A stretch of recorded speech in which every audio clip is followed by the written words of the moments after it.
little bigger turnout today than last night. It's good to see you all. My name is Chuck Fox, and I'm with the U.S. Environmental Protection Agency. It is my honor and privilege to introduce to you all today the Administrator of the Environmental Protection Agency, Lisa Jackson. Lisa is a native of New Orleans, a graduate of Tulane and Princeton with a master's in chemical engineering. She served as Governor Corzine's Chief of Staff in New Jersey, the Commissioner of the New Jersey Department of Environmental Protection. But her resume only tells a small part of the story. This is a woman who in 1 year's time, less than 1 year's time, has already assembled a remarkable record of accomplishment. In 1 year, EPA has made an endangerment finding, effectively beginning the process for potentially regulating carbon gases.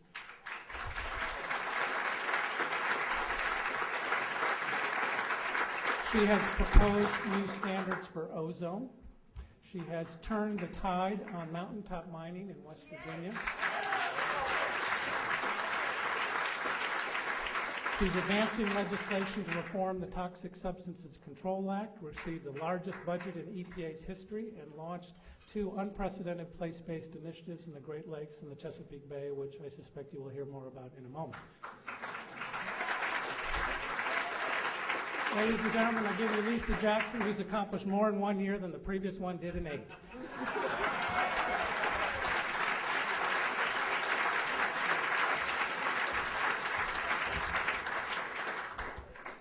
ahead, Chuck. That was pretty good. I'm very impressed.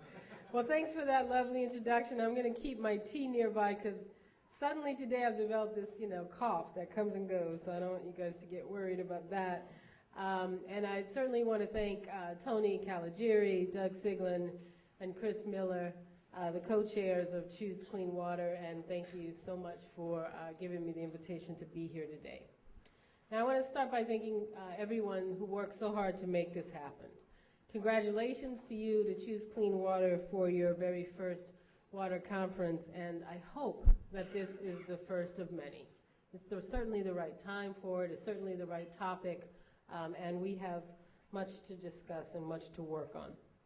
It's wonderful to be here with people who are dedicated to making their particular place, their community as respects to water, a better place. And as many of you know, that's particularly fun for me, growing up in New Orleans, right where the Mississippi River meets the Gulf of Mexico. Now, there are a few differences between New Orleans, Louisiana, and the Chesapeake Bay community. But I am here to make an announcement about a very important difference between the two. After much study and way too many afternoons, I'm here to say, with all respect to my friends in the Gulf Coast, that steamed crabs are better than boiled.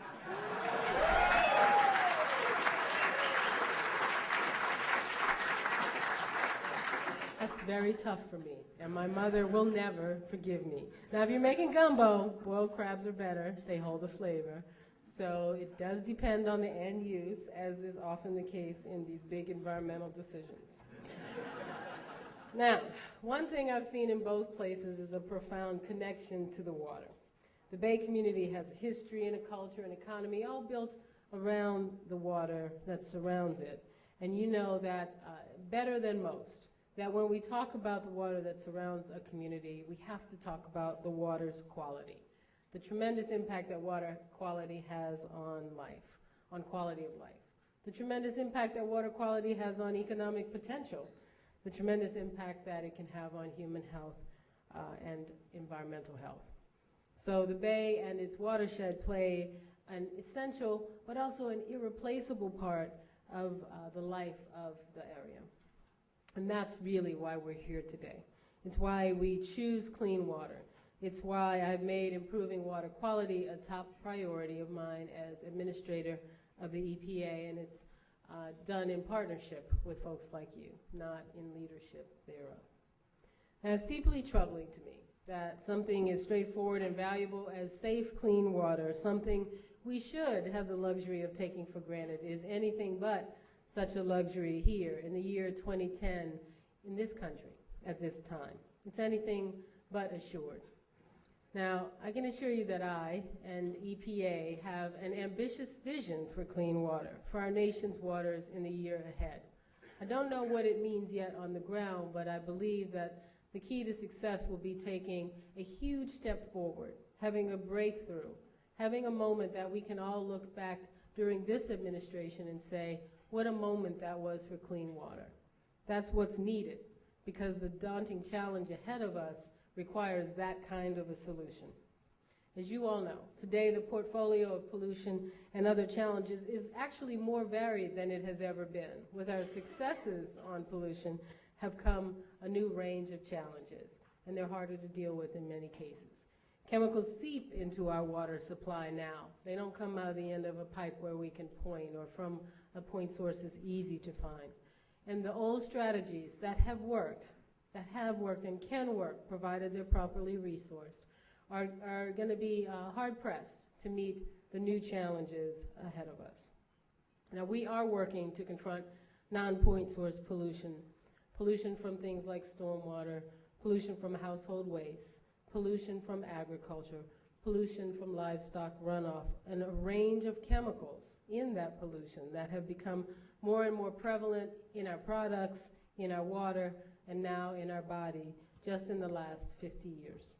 We are being proactive about detection and with detection prevention, but resolving these issues without a single major source and without single visible effects on water quality is a challenge for all of us. We also see cases where our challenge is to move beyond our traditional role as regulators, our traditional role as enforcers, to try to communicate urgently to the public a shared sense of purpose and individual responsibility. Water protection no longer can be, and it shouldn't be. It should probably never have been, but it certainly now cannot be limited to the idea of big government coming in through a big government agency, whether that's at the federal level or the state level or the local level, to crack down on polluters. Because friends, oftentimes the polluters are us. Today, household items that many of us use and that we take for granted in terms of our quality of life are also having long-term impacts on the environment. There are steps that we can take and steps that we as EPA should take to lead in that fight, but they don't involve regulating every single dishwasher or every single fertilized lawn.